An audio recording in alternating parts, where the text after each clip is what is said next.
Diana masih menatap Ipan sambil mengercitkan keningnya hingga berlipat-lipat. Kok Mas malah senyum-senyum gitu sih? Itu loh, ibu sakit. Harusnya khawatir. Diana menepuk pelan pundak suaminya yang masih mengenjum senyum. Kamu tenang aja ya sayang. Ibu itu sudah biasa kalau anaknya mau berangkat lagi mendadak sakit. Udah sejak lama, jawab Ipan. Bener gak Pak? Ipan beralih menatap Asep. Bener apa yang dikatakan Ipan, Nak Diana. Sudah gak aneh lagi. Sakit dadakan, biar gak ditinggalkan. Asep terkekeh pelan. Diana pun akhirnya mengerti. Ibu mertuanya pura-pura sakit agar dirinya dan Ipan tak jadi pulang ke Jakarta. Diana pun akhirnya ikut tersenyum mengetahui itu semua. Ya udah, kami masuk dulu Pak. Mau simpan ini buat oleh-oleh besok. Ipan pamit untuk masuk ke dalam rumah. Sementara Asep masih duduk di teras menikmati rokoknya. Azan maghrib pun berkumandang. Ipan pamit pada Diana untuk pergi ke masjid karena jaraknya memang dekat. Sedangkan Diana melaksanakan sholat maghrib di dalam rumah. Setelah selesai, Diana pun kembali keluar kamar dan berlalu ke ruang makan. Nampak Wanti sedang menyiapkan piring untuk makan malam. Biar Diana bantu Mbak, tawa Diana pada Wanti. Boleh tolong pindahkan ayam kecapnya ke dalam mangkuk ya, sama oseng kecambah sekalian. Tita Wanti yang kini meletakkan beberapa buah gelas di atas piring meja makan. Diana pun segera memindahkan ayam kecap yang masih dalam wajan ke dalam mangkuk, lalu menyiapkannya di atas meja di samping nasi. Ia kembali mengambil mangkuk untuk kecambah. Ini apa Mbak? Tanya Diana saat memindahkan kecambah ke dalam mangkuk. Itu namanya kecambah kedelai hitam, ditumis pedas, rasanya enak. Nanti cobain ya, jawab Wanti. Diana pun mengangguk sambil menyimpan kecambah itu. Kalau ini kerupuk apa Mbak? Rasanya beda ya kayak kerupuk yang suka dibeli di pasar atau di supermarket. Diana kembali menanyakan kerupuk yang baru saja diambilnya dari toples besar. Itu kerupuk singkong, buatan tetangga sini. Ibu juga kadang bikin kalau lagi nyantai, lumayan buat cemilan, jawab Wanti. Diana kembali mengangguk sambil menggigit kerupuk itu. Enak, gumamnya. Kini makanan dan piring untuk makan malam pun sudah siap. Tinggal menunggu Asep dan Ipan yang belum pulang dari masjid. Sambil menunggu kepulangan mereka, Diana dan Wanti pun bercerita banyak hal. Maaf Mbak, kalau boleh tahu, Mbak belum nikah kah?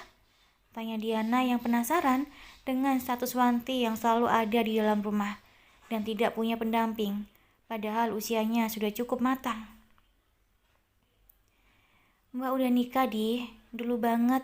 Hanya saja sudah lebih dari 5 tahun pernikahan. Mbak belum juga diberi momongan. Jadinya suami Mbak nikah lagi karena keluarganya mendesak untuk segera punya keturunan.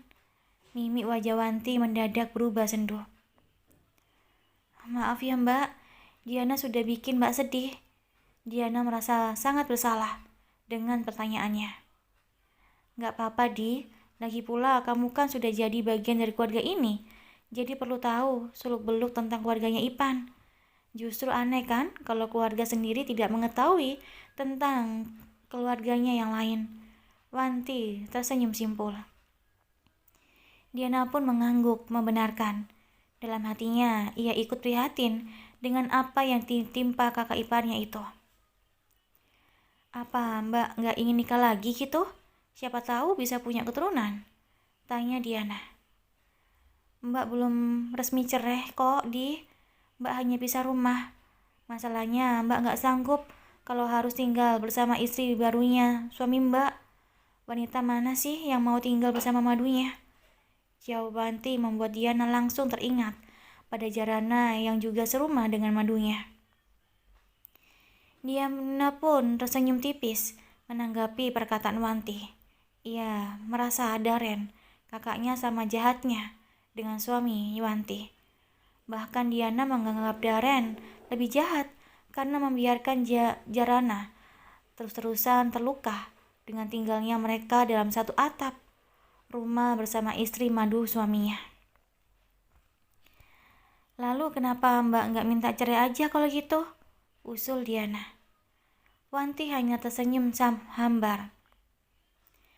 Suami Mbak nggak mau, Diana pun berpikir, kenapa ada lelaki seegois mereka di muka bumi ini?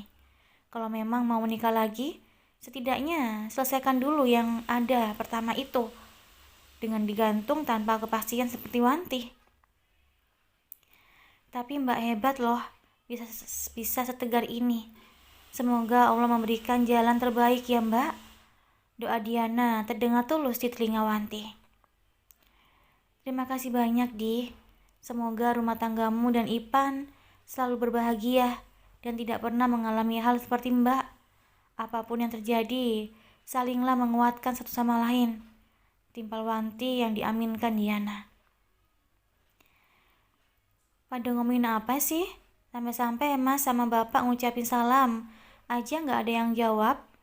Tiba-tiba Ipan datang dan langsung duduk di kursi kayu di samping Diana. Ngomongin segala macem Mas, sambil nunggu Mas sama Bapak, jawab Diana tersenyum. Mas, panggil Ibu buat makan malam bersama lanjut Diana. Oke, jawab Ipan sambil kembali berdiri dan berjalan menuju kamar Enjum. Bu, Ipan memanggil ibunya, seraya mengetuk pintu yang tertutup itu pelan. Bu, ayo makan malam dulu. Ipan kembali mengetuk pintu kamar itu, tapi tetap tak ada sahutan. Akhirnya Ipan pun langsung membuka pintu kamar yang sudah usang itu, hingga menimbulkan suara berderit. Nampak Enjum sedang tidur, menyamping membelakangi pintu. Tubuhnya tertutup selimut sampai ke pinggang. Ipan pun duduk perlahan di samping Enjum. Bu, sudah baikan belum? Kita makan dulu, biar kondisi ibu cepat baik. Bujuk Ipan sambil memegang pundak ibunya. Itu pelan. Enjum menggeleng tanpa bersuara. Bahkan, ia sama sekali tak menoleh pada putranya itu. Kalau begitu, biar Ipan panggil mantri aja. Biar ibu diperiksa dan cepat sembuh. Ipan pun bangun dari ranjang dan pura-pura akan pergi. Jangan. Enjum langsung menoleh, kemudian beringsut duduk. Ibu hanya pusing, mungkin kecapean. Besok juga baikan, lanjutnya sambil merapikan gelungan rambutnya yang berantakan. Ipan pun tersenyum. Cara ini selalu berhasil membujuk ibunya sejak dulu. Yuk makan malam dulu. Ipan membantu Enjum untuk turun dari ranjang. Malam ini malam terakhir kita makan malam bersama-sama. Makanya harus dinikmati saat-saat terakhir seperti ini. Karena nggak tahu kapan Ipan punya waktu untuk pulang ke sini lagi. Ipan berkata dengan lembut agar wanita yang sudah melahirkannya itu tidak tersinggung. Enjum pun mengangguk dengan mata berkaca-kaca. Namun buru-buru ia usap karena tidak mau ketahuan oleh anak menantunya. Enjum dan Ipan pun berjalan beriringan menuju meja makan. Duduk Bu. Diana buru-buru menarik kursi kayu untuk duduk ibu mertuanya. Enjum pun langsung duduk sambil tersenyum pada Diana. Gimana sekarang keadaan ibu? Tanya Diana. Lumayan baik kan Nak Di? Besok juga insya Allah sudah lebih baik, jawab Enjum. Yuk pada makan dulu sekarang ya, tutur Asep sambil mengisi piringnya dengan nasi dan lauknya. Asep pun tak lupa mengambil nasi untuk istrinya. Saat-saat seperti itu, Enjum memang akan berubah manja seperti anak kecil. meskipun sudah berumur. Nih Bu, makan yang banyak biar cepat sembuh.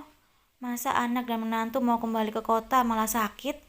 Kita harus sehat biar besok bisa ngantar Ipan dan Diana, meskipun hanya sampai teras rumah. Tapi doa ibu akan mengantar mereka sampai kemana aja, sampai ke tempat terjauh sekalipun. Asep meletakkan piring yang sudah diisinya dengan nasi di hadapan Enjum, juga gelas yang sudah berisi air putih. Enjum pun mengangguk meski sebenarnya hatinya penuh nelangsa karena akan ditinggal oleh anak dan menantunya. Padahal Enjum masih sangat merindukan keduanya.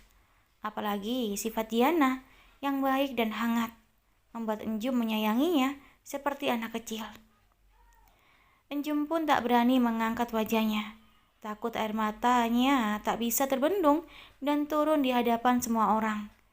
Wanita yang tenaganya masih segar di usianya yang tak lagi muda itu terus menundukkan pura-pura makan dengan lahap. Padahal nasi yang masuk ke dalam mulutnya terasa begitu seret di tenggorokan, bahkan hampir tak bisa tertelan. Sementara Asep, Ipan, dan Diana bercerita sambil sesekali tertawa, menikmati momen-momen indah kebersamaan mereka. Nanti Ipan kalau kesini lagi pasti sudah menggendong bayi, tutur Wanti antusias. Jangan ditunda buat punya momongan ya Di. Mbak sudah gak sabar pengen gendong ponakan. Insya Allah enggak Mbak. Diana juga gak punya niatan untuk menundanya. Sedih kasih sayang aja. Mudah-mudahan sih bisa cepat. Diana bertutur lembut yang kemudian diaminkan oleh semua orang. Sementara di kediaman Daren dan Jarana pun sedang menikmati makan malam. Begitupun dengan Hani yang kebetulan sudah ada di rumah. Mas, besok Diana jadi pulang gak ya? Tanya Jarana pada Daren. Gak tahu, kenapa memangnya? Daren berbalik bertanya. Enggak, pengen tahu aja. Kali aja ada ngubungin Mas buat ngasih tahu. Jarana menimpali. Gak ada, Ipan ataupun Diana gak ada hubungin Mas. Tapi kalau gak salah, cutinya Ipan sudah hampir habis kok. Senin sudah mulai masuk kantor lagi. Kalau gak besok, pasti Minggu pulangnya. Timpal Daren. Kalau Minggu pulangnya kasihan, gak ada waktu beristirahat dulu. Jakarta Cilacap kan jauh. Sahut Jarana yang merasa ikut khawatir pada keadaan adik iparnya itu. Mereka lebih tahu yang lebih baik untuk diri mereka sendiri. Biarin aja, bukan anak kecil lagi. Daren nampak lebih santai menanggapinya. Berbeda dengan Jarana yang memang hatinya perasa dan mudah khawatir. Sementara Hani, ia tak ingin ikut menimpali apapun. Ia tak peduli apapun tentang keluarga suaminya itu. Ia memilih menikmati makanannya tanpa ikut terlibat percakapan. Celotehan Kalista yang sedang ditemani Mbok Darmi di ruang TV sesekali terdengar nyaring sampai ke dapur. Oh ya Mas, besok libur kan? Jarana menatap Daren, menyimpan sejenak sendoknya di atas piring. Libur? Kenapa? Mau diantar kemana? Daren menatap balik mata Jarana. Sedangkan Hani mendelik mulai jengah pada suami dan kakak mandunya itu. Enggak, bukan mau diantar. Kalau Mas libur maksudnya mau minta tolong di rumah aja buat temenin Kalista. Soalnya Jara banyak kerjaan di Buktik. Kalau diajak juga nggak memungkinkan. Udah mulai aktif dia, jawab Jarana. Oh, tentu aja boleh. Kalista kan anak emas. Masa sama anak sendiri aja sampai minta tolong? Daren tersenyum lebar. Han, besok kerja juga. Sabtu loh. Daren beralih menatap Hani. Kerja, ada lemburan. Minggu juga ada pemotretan. Jawab Hani datar. Tak ada ramah-ramahnya. Kerja terus? Sindir Daren. Iya dong, jadi wanita itu harus produktif. Biar gak ngandelin pemberian suami. Mending kalau cukup, kalau enggak, mata Hani mendelik. Kalau untuk memenuhi kebutuhan hidup pasti cukup. Yang nggak cukup itu untuk memenuhi gaya hidup yang nggak ada puasnya. Timpal Daren mulai ikutan jengah.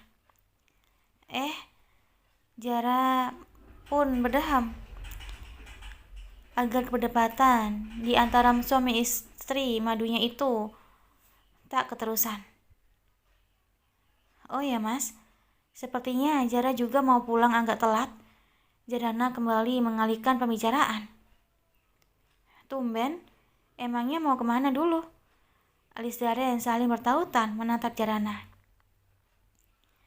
Mau nengok kakek penjual gorengan di depan butik. Kemarin dia tertabrak.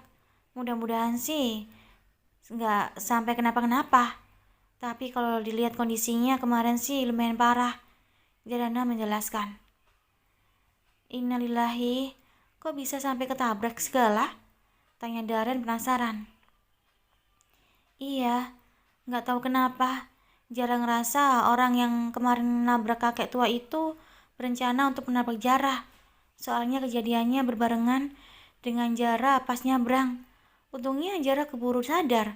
Ada yang ngebut, terus berlari mundur ke belakang. Malah kakak itu yang kena. Mana udah tua. Kasian banget. Jarana kembali menjelaskan dengan lebih detail. Mata Daren membulat. Tiba-tiba saja ia merasa khawatir pada istrinya itu. Jantungnya berdetak kencang dengan dada naik turun. Daren tidak bisa membayangkan andai yang tertabrak itu Jarana. Apa orang yang menabraknya udah tertangkap? Bagaimana ciri-cirinya? Tanya Daren ikut emosi. Jarana menggereng. Kemarin sih langsung kabur. Gak tahu sekarang udah tertangkap atau belum. Apa saksinya banyak? Tanya Daren. Pokoknya orang itu harus segera tertangkap. Bagaimanapun caranya. Daren berkata dengan menggebu-gebu. Ia khawatir hal itu akan terjadi lagi kalau belum sampai tertangkap. Oh iya mas, bukankah di luar bukti ada CCTV? Pasti kejadian itu terekam CCTV. Kita bisa dengan mudah mengetahui orangnya dan motor yang digunakannya. Tutur Jarana. Hani yang sedang minum air putih di gelasnya langsung tersedak sambil terbatuk-batuk. Daren dan Jarana pun langsung menoleh bersamaan ke arah Hani, membuat Hani salah tingkah dan kikuk. Daren menatap Hani dengan alis saling bertautan. Kamu kenapa? Sampai tersejak kayak gitu? Tanya Daren tanpa mengalihkan pandangannya dari Hani yang masih nampak salah tingkah. Dan langsung meminum air dalam gelasnya yang tersisa tinggal sedikit. Gak apa-apa mas, kayaknya ada yang nyangkut aja di tenggorokan. Jadinya tersedak.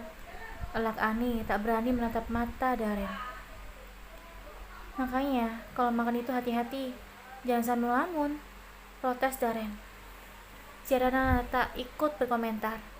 Ia hanya menatap Daren dan Hani bergantian. Besok pagi, biar mas anterin kamu ke butik. Kita lihat sama-sama rekaman CCTV itu. Daren melanjutkan perbincangannya dengan Jarana yang sempat terhenti. Boleh mas, tapi setelah melihatnya, mas langsung pulang ya.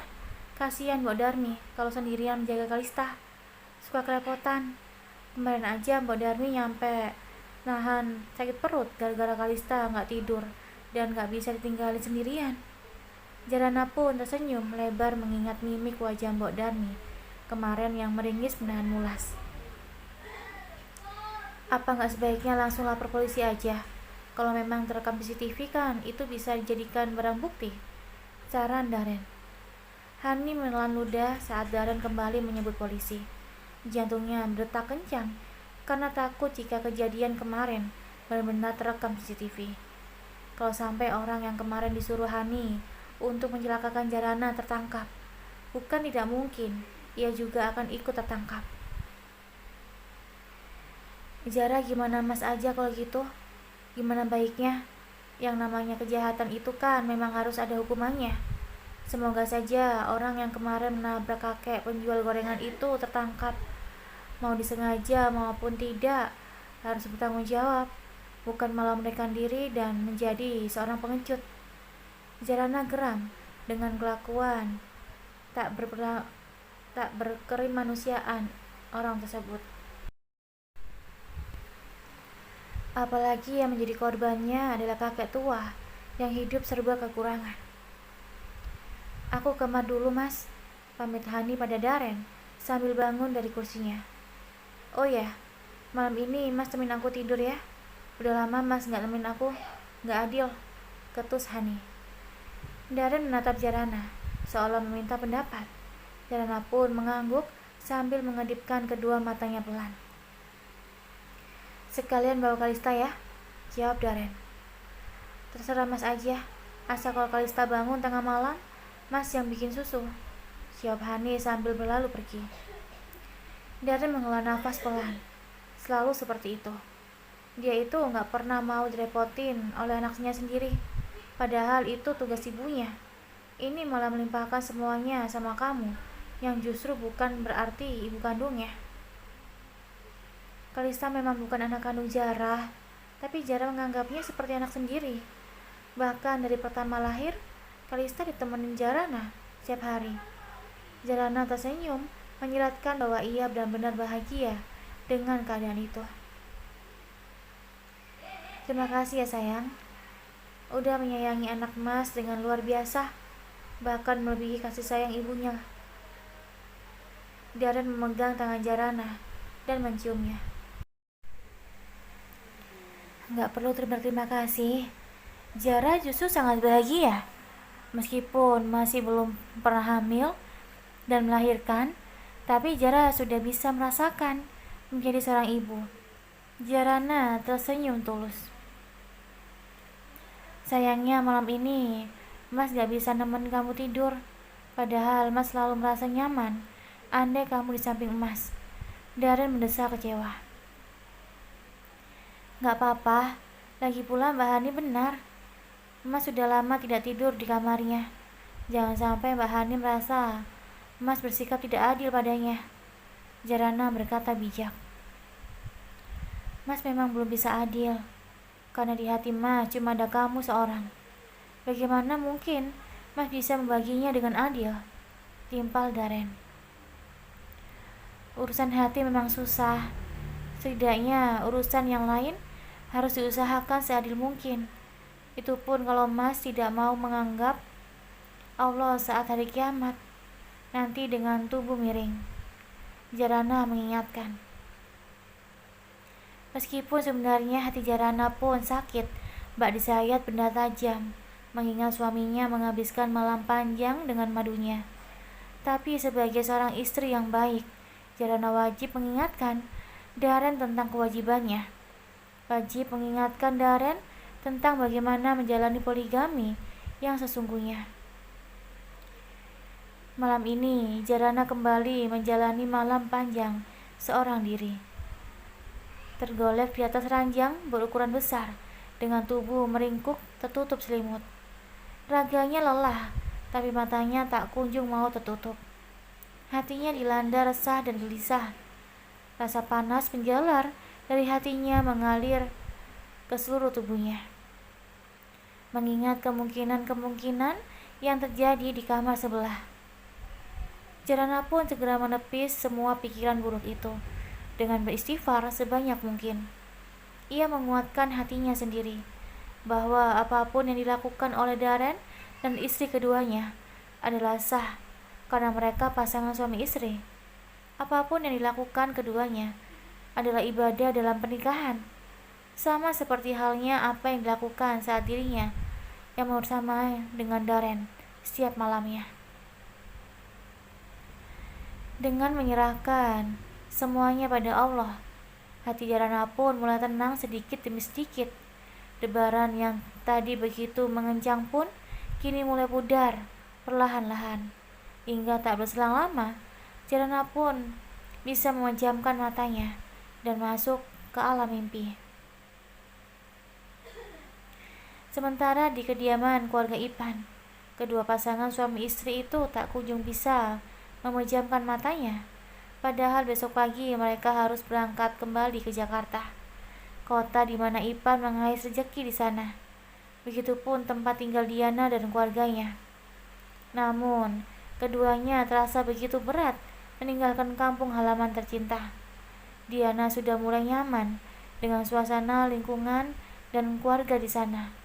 Diana bahkan terus terbayang mata sang ibu mertua yang menyiratkan kesedihan yang begitu dalam.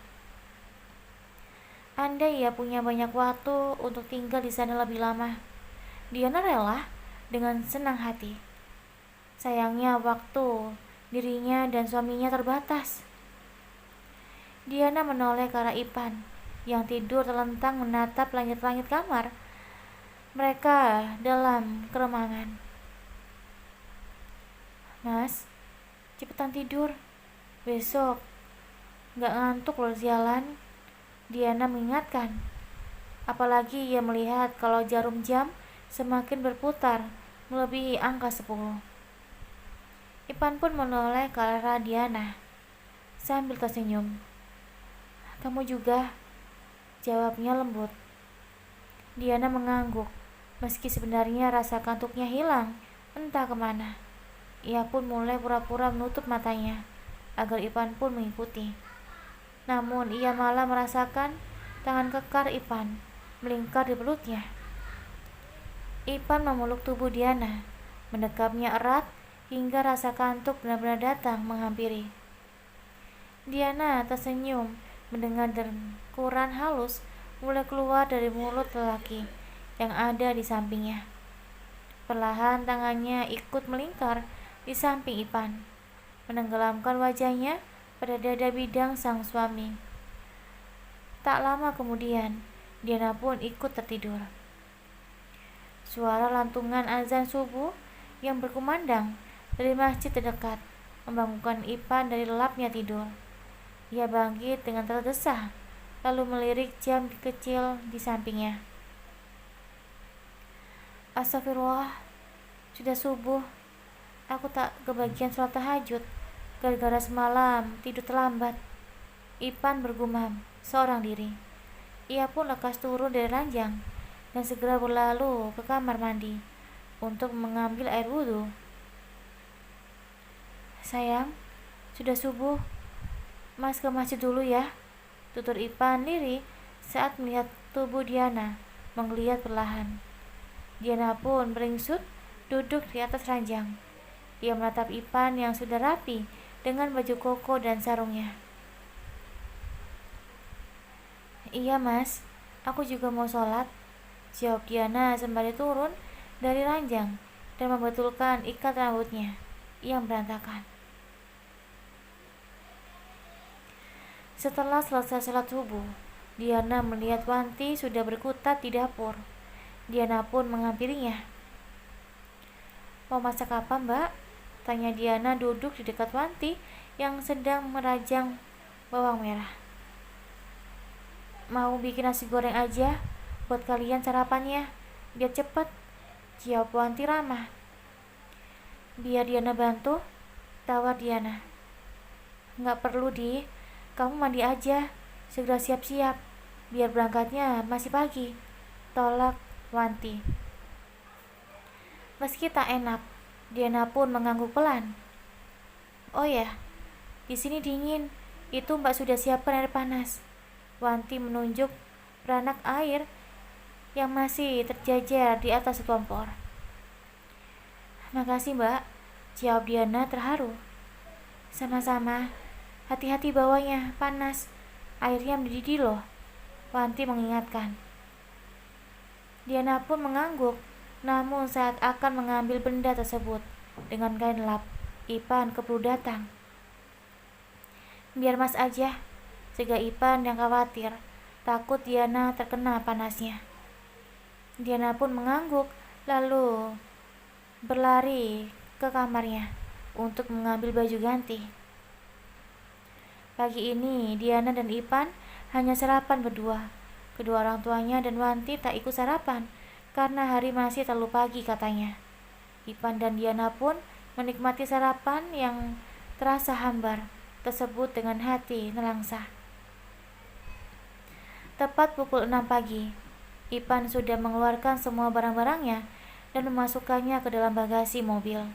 Tak lupa oleh-oleh yang dibelinya kemarin sore dan tempe khusus buat mendoan yang dipesankan Enjum dari tetangganya. Enjum, Asep, dan Wanti sudah duduk berjejer di kursi kayu untuk melepas kepergian Ipan dan Diana. Mata ketiganya berkaca-kaca dengan mimik wajah yang nampak sedih. Diana yang baru saja keluar kamar langsung mencelos melihat semua keluarga suaminya itu. Diana pun tak kalah sedih dengan mereka. "Yuk sayang, keburu siang," ajak Ipan yang sudah selesai membereskan barang bawaannya. Diana mengangguk lesu. Lalu Diana dan Ipan pun mulai mendekati keluarganya untuk berpamitan. Diana dan Ipan mencium tangan Asep dan Enjum secara bergantian. Begitupun menjabat tangan Wanti, sang kakak perempuan.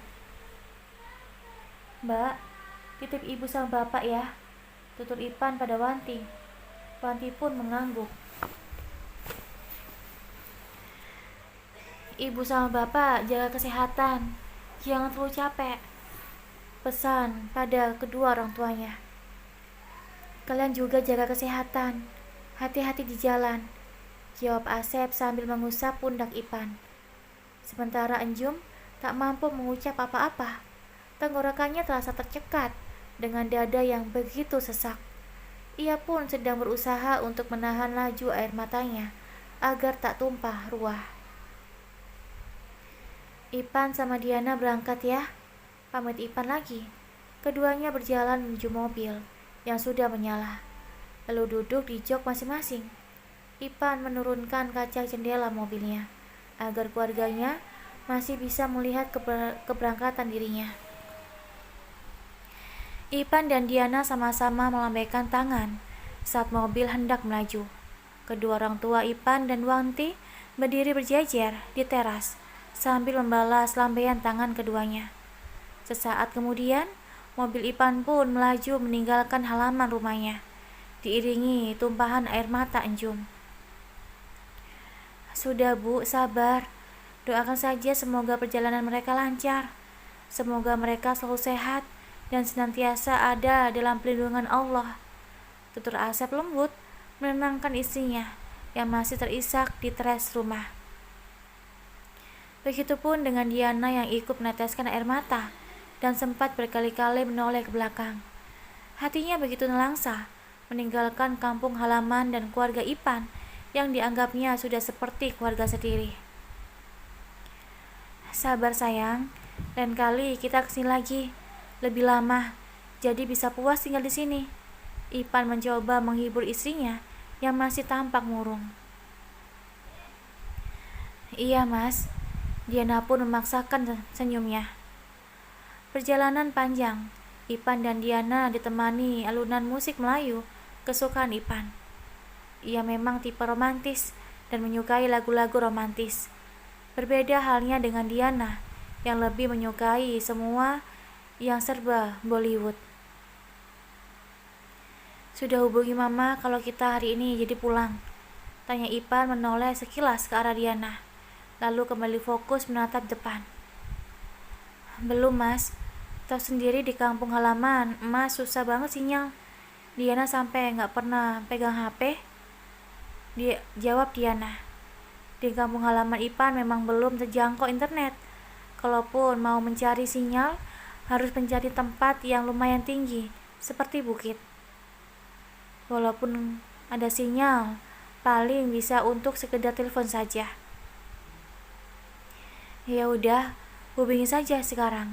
Kasih tahu kalau kita lagi dalam perjalanan pulang, biar mama nggak cemas," tita Ipan. Diana mengangguk, lalu menuruti perintah sang suami untuk mengirim pesan pada Sarah. Perjalanan Ipan dan Diana pun baru saja dimulai sejam yang lalu.